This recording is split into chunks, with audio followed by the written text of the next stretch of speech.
ఈ కార్యక్రమం దీనికి సెక్రటరీగా ఉన్నటువంటి సంజీవ్ శర్మ గారు ఇంతకుముందు నా దగ్గర టెలికాం డిపార్ట్మెంట్లో వర్క్ చేసేవాడు. వారి చైల్డ్ రైట్స్ డిపార్ట్మెంట్కి వెళ్ళినప్పుడు ఇట్లా మీరు కూడా మంచి ఒక అవేర్నెస్ ప్రోగ్రాం పెట్టండి అంటే గుంటూరులోనే పెడతామని చెప్పి ఈ కార్యక్రమానికి శ్రీకారం ఆ విధంగా చుట్టడం జరిగింది. ఈ కార్యక్రమం ద్వారా రాష్ట్రం నుంచి వచ్చిన మీ అందరికీ కూడా మనస్ఫూర్తిగా మరొకసారి ధన్యవాదాలు తెలుపుతున్నాం. వారికి వేరే పని రాలేకపోయారు. అయితే ఇప్పటివరకు మీకు పొద్దున్నుంచి అన్ని స్టాటిస్టిక్స్ చెప్తా ఉన్నారు. మీకు ఆల్రెడీ దీని మీద కొంత అవగాహన బాగానే ఉంది ఈ విషయం మీద. అయినప్పటికీ ఒక పొలిటికల్ లీడర్స్గా మా బాధ్యత మేము చెప్పే అన్ని ప్రజల్లోకి వెళ్ళాలి కాబట్టి చెప్పేదైనా కేవలం మీకు ఇక్కడ ఉన్నటువంటి 200-300 మందికే కాకుండా అందరికీ చేరాల్సిన అవసరం ఉంది కాబట్టి మళ్ళీ కొంత నేను రిపీట్ చేయాలి ఇలాంటివన్నీ. కాబట్టి అంటే మీరు ఒక 2023 మన లేటెస్ట్ సర్వే డేటా తీసుకుంటే 2023లో వచ్చినటువంటి డేటా ఉంది. ఇందులో దాదాపుగా 170,000 కేసెస్ దేశం మొత్తం మీద చిన్నపిల్లలపై జరిగినాయి. అందులో ముఖ్యంగా 2 రకాల కేసులు ఉన్నాయి. ఒకటి అబ్డక్షన్, కిడ్నాపింగ్. ఇవి 45% అబ్డక్షన్, కిడ్నాపింగ్ అయితే ఇంకో 38% పోస్కో అంటే మీకు సెక్షువల్ అబ్యూజ్కి సంబంధించినటువంటి కేసెస్. అంటే దాదాపుగా ప్రతిరోజు ఈ లెక్క తీసుకుంటే ప్రతిరోజు కూడా 192 కేసెస్, అంటే ప్రతి 7.5 నిమిషాలకి ఒక సెక్షువల్ అబ్యూస్ అఫెన్స్కి సంబంధించినటువంటి కేసెస్ ఈరోజు జరుగుతూ ఉన్నాయి దేశం మొత్తం మీద. అయితే ఓవరాల్గా మనం ఒక్కసారి మొత్తం నేషనల్ వైజ్గా శాంపుల్ తీసుకుంటే దాదాపుగా 50%, అంటే ప్రతి ఇద్దరిలో ఒకళ్ళు వాళ్ళ జీవితంలో ఏదో ఒక రోజు ఒక సెక్షువల్ రిలేటెడ్ అఫెన్స్కి గురైనట్టుగా మన హిస్టరీ. అంటే ఎంత 50% జనరల్గా చెప్తా ఉంటే మరి ఈరోజు రిపోర్టింగ్ తీసుకుంటే కేవలం 3% రిపోర్ట్ చేస్తూ ఉన్నారు. అంటే వాళ్ళంతటా వాళ్ళు వచ్చి, అంటే వ్యత్యాసం ఎంత ఉందో మనందరం కూడా అర్థం చేసుకోవాలి.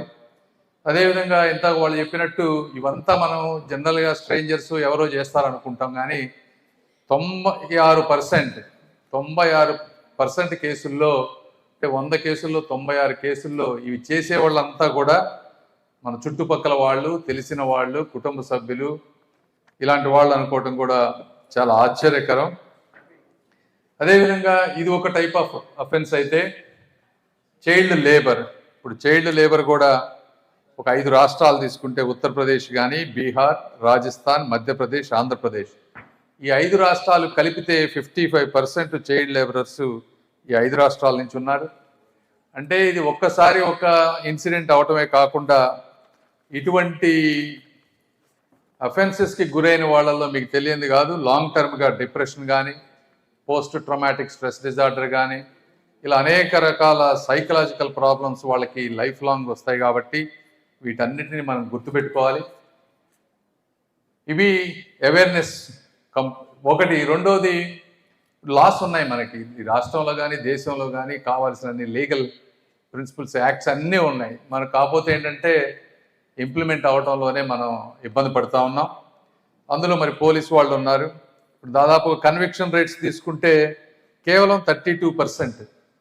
100 కేసులు, అంటే ఇవన్నీ 100 కేసులు పెడితే 32% ఈరోజు కన్విక్ట్ అవుతూ ఉన్నాయంటే ఎక్కడ ఈ గ్యాప్స్ ఉన్నాయి అనేది కూడా, అంటే కేసెస్ బిల్డ్ చేసేటప్పుడు ప్రాపర్ ఎవిడెన్సెస్ కానీ ఇంకోటి కానీ అందరూ కూడా బాధ్యత తీసుకోవాలి. అదేవిధంగా ఇప్పుడు టోటల్ పెండింగ్ కేసెస్ తీసుకుంటే 193,000 కేసెస్ పెండింగ్ ఉన్నాయి. అంటే రెగ్యులర్గా చేస్తేనే ఇంకా 6 ఏళ్ళు పట్టేటట్టుంది ఇవన్నీ క్లియర్ చేయడానికి. సో ఇదా అంటే ఎంత మ్యాగ్నిట్యూడ్లో ఈరోజు ఉన్నటువంటి ప్రాబ్లం ఇది. కాబట్టి ఇది అందరూ తెలుసుకోవాలి. అదేవిధంగా మేము కూడా డాక్టర్లం కాబట్టి మాకు కొన్ని జనరల్గా ట్రూత్, అంటే కొన్ని మిత్స్ ఉంటాయి ఈ చైల్డ్ అబ్యూస్ కానీ వీటన్నిటి మీద. అంటే ఒక్కొక్కసారి ఏమనుకుంటారంటే ఇది కేవలం పేదవాళ్ళు ఉన్న దగ్గర మాత్రమే అవుతుంది, ఎడ్యుకేటెడ్ సొసైటీలో ఉండదు అని అనుకుంటారు. అది వాస్తవం కాదు. చైల్డ్ అబ్యూస్ అనేది రిగార్డ్లెస్ అన్ని క్లాసెస్, క్యాస్ట్, రీజియన్స్, అమెరికాలో కూడా సేమ్ ఇదే విధమైనటువంటి వాతావరణం ఉంది అన్ని ప్రాంతాల్లో. ఇదంటే ఇది ఒక మనుషులకు సంబంధించిన విషయం కానీ కులాలకి, మతాలకి, ప్రాంతాలకి సంబంధించినటువంటి విషయం కాదనేది మనం తెలుసుకోవాలి. అదేవిధంగా ఇంకోసారి ఏమనుకుంటామంటే ఈ కేసెస్ అబ్యూజ్ అనేది కేవలం మహిళలకే జరుగుతుంది అనుకుంటాం. అయితే 50% బాయ్స్ కూడా ఇందులో ఇన్వాల్వ్ అయి ఉన్నారనేది కూడా మనం గుర్తుపెట్టుకోవాలి. ఇంకొకటి ఇందా చెప్పినట్టు తెలిసిన వాళ్ళే 95% పైన ఇవి చేస్తూ ఉన్నారు. మనం ఇంకోటి ఏమనుకుంటాం, పిల్లలు ఇలా జరిగిన వెంటనే వాళ్ళకి మనకు చెప్తారు అనుకుంటాం, కానీ ఎక్కువ మంది చెప్పరు. ఎందుకంటే వాళ్ళని చెప్తే వాళ్ళల్లో భయం కానీ, వాళ్ళని ఎక్కడ పక్కన పెడతారనే కానీ, సోషల్ స్టిగ్మా ఇవన్నిటి ద్వారా వాళ్ళు చెప్పరు. అదేవిధంగా చైల్డ్ లేబర్ తీసుకుంటే మనం ఏమనుకుంటాం, child labour is harmless, children are just helping their families అనుకుంటాం. అంటే మీకు తెలియంది కాదు కదా, చైల్డ్ లేబర్ అనేది it robs children from education, health, ఇవన్నీ తీసుకెళ్ళి ఒక పర్పెచువల్గా పావర్టీ సైకిల్లో నుంచి వాళ్ళని బయటకు రాకుండా చేస్తుంది అనేది మనం ఎక్స్ప్లెయిన్ చేయాలి. అంటే అప్పటికప్పుడు వాళ్ళు ఏదో డబ్బులు సంపాదించి పెడతారు అనుకుంటాం, కానీ వాళ్ళ జీవితాంతం కూడా పావర్టీలో ఉండిపోతారు ఆ విధంగా ఉంటే అనే విషయాన్ని మనం తీసుకువెళ్ళాలి. అదేవిధంగా ఎక్కడైతే మనం రిపోర్టింగ్ ఎక్కువ జరిగే కొద్దీ ఆ షేమ్ అనేది ఉంటుంది, అది కూడా లేకుండా చేయటం. తెలిసి చేయకపోవడం అనేది కూడా ఇది మోస్ట్ ఇంపార్టెంట్. మనం తెలుసుకో అన్ని లాస్ అన్నిట్లో ఉండాల్సింది మనకి తెలిసి అబ్యూజ్ జరుగుతుందని తెలిసి రిపోర్టు చేయకపోవటం కూడా అఫెన్స్. ఎంటైర్ యాక్ట్లో ఉన్న ప్రతి ఒక్కరు కామన్ మ్యాన్కి తెలియాల్సిన ఏకైక సెంటెన్స్ ఏంటంటే ఇదే ఈ లాలో. మనకి తెలిసి కనుక చేయకపోతే ఇట్ ఈస్ ఎన్ అఫెన్స్.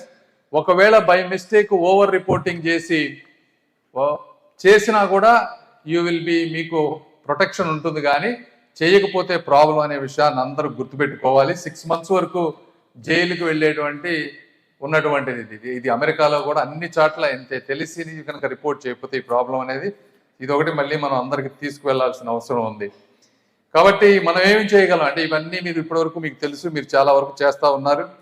వీరు చేసే వాటన్నిట్లు అంటే ఒకటి లా తెలుసుకోవటం, ఇమీడియట్గా రిపోర్ట్ చేయటం, చిన్నపిల్లల్ని కన్ఫ్రాంట్ చేసి వాళ్ళని భయపెట్టే విధంగా కాకుండా స్లోగా అవన్నీ తీసుకోవటం, ఈ పోర్టర్స్లో ప్రాపర్గా కేసులను రిజిస్టర్ చేసే విధంగా చేయటం, అదేవిధంగా ఇన్స్టిట్యూషనల్ లెవెల్లో దీని గురించి కంటిన్యూస్గా మాట్లాడి అవేర్నెస్ క్రియేట్ చేసి ఇంటర్ డిపార్ట్మెంటల్ కోఆర్డినేషన్ చేసుకొని వెళ్ళటం, ఇవన్నీ మీకు ఆల్రెడీ చేస్తూ ఉన్నారా, అవి కంటిన్యూ చేయండి. వీటన్నిటితో పాటు ఇంకొక 3-4 ఐటమ్స్. ఒకటి యూనివర్సల్ స్క్రీనింగ్. అంటే మనం జనరల్గా పోయి వాళ్ళు వచ్చి చెప్పే కన్నా కూడా ప్రతి స్కూల్లో కానీ ఎక్కడైతే ఉన్నారో మ్యాండేటరీ యూనివర్సల్ స్క్రీనింగ్ ఒక ఎవ్రీ 6 monthsకో 1 yearకో స్క్రీనింగ్ ప్రోటోకాల్స్ ఉన్నాయో లేదో నాకు తెలియదు, కానీ ఇప్పుడు మీకు అవి ఉన్నాయి ఆల్రెడీ, మ్యాండేటరీ స్క్రీనింగ్. అదేవిధంగా ఎట్ రిస్క్ హోమ్ విజిట్స్ అంటే మనకు కొంచెం అర్థం అవుతూ ఉంటుంది, ఆ పిల్లలు మహాభావం ఉన్నప్పుడు అలాంటి వాళ్ళని కంటిన్యూస్గా రెగ్యులర్గా హోమ్ విజిట్ చేయటం. ఫ్రంట్ లైన్ వర్కర్స్ మీరు ఆల్రెడీ చేస్తూ ఉన్నారు. ఎనానిమస్ రిపోర్టింగ్ ఆల్రెడీ ఉంటుంది, నాకు ఐడియా లేదు, కానీ అవి షేఫ్ షెల్టర్స్, అదేవిధంగా సైకలాజికల్ కౌన్సిలింగ్, ఇవన్నీ ఒక సిస్టమేటిక్గా చేసుకొని, అంటే ఒకప్పుడు మేము చదువుకునేటప్పుడు ఇట్లాంటివన్నీ మాకు ఎవరు చెప్పేవాడు కాదు 20-30 సంవత్సరాల క్రితం. ఈరోజు అద్భుతంగా ఇలా తీసుకురావటం కానీ ఈ విధమైన మొన్ననే మనం నయీ చేతన అని చెప్పి central government program rape victims కానీ అబ్యూజ్ విక్టిమ్స్ కానీ అవి తీసుకొచ్చి మనం ఒక 4-5,000 పీపుల్తో ఆ రోజు అవేర్నెస్ ప్రోగ్రామ్ గుంటూరులో చేసాం. ఈ విధంగా కంటిన్యూస్గా ఇట్లాంటి అందరూ మంత్రులు కానీ ఈ విధంగా మాట్లాడుతూ ఉంటే డెఫినెట్గా అవేర్నెస్ వస్తుంది పబ్లిక్లో. ముందు భావితరాల పిల్లలకి మంచి ఉంటుంది. అందరికీ నేను ఆఖరిగా చెప్పదలుచుకున్నది అంటే చిన్నపిల్ల అనేవాళ్ళు వాళ్ళేమో ఓట్లు వేయలేరు పాపం, మనకి లాబీ చేయలేరు, అదేవిధంగా వెళ్ళి మార్చ్ చేయలేరు, ప్రొటెస్ట్ చేసుకోలేరు. వాళ్ళని కాపాడగలిగేది ఒకే ఒక్కటి, అది మన కాన్షియస్నెస్. అది ఉంటే మాత్రమే, ఆ కాన్షియస్నెస్ ఉంటే మాత్రమే దీన్ని మనం ఆపగలం. దాన్ని పెద్దగా అర్జెంటుగా అదేవిధంగా ఎక్కడ కాంప్రమైజ్ అవ్వకుండా తీసుకువెళ్ళాలి. ఈరోజు మనం రాకెట్లు పంపిస్తున్నాం, ఆటమ్స్ని స్ప్లిట్ చేస్తున్నాం, అయినా కూడా ఇంకా ఇలాంటి చూస్తూ ఉన్నామంటే దానికి కారణం విల్ పవర్ లేకపోవటమే. సమాజంలో సంఘటితంగా వాళ్ళు ఏమి సింపతి కోరుకోవటం లేదు, పిల్లలు వాళ్ళు ప్రొటెక్షన్ కోరుకుంటా ఉన్నారు.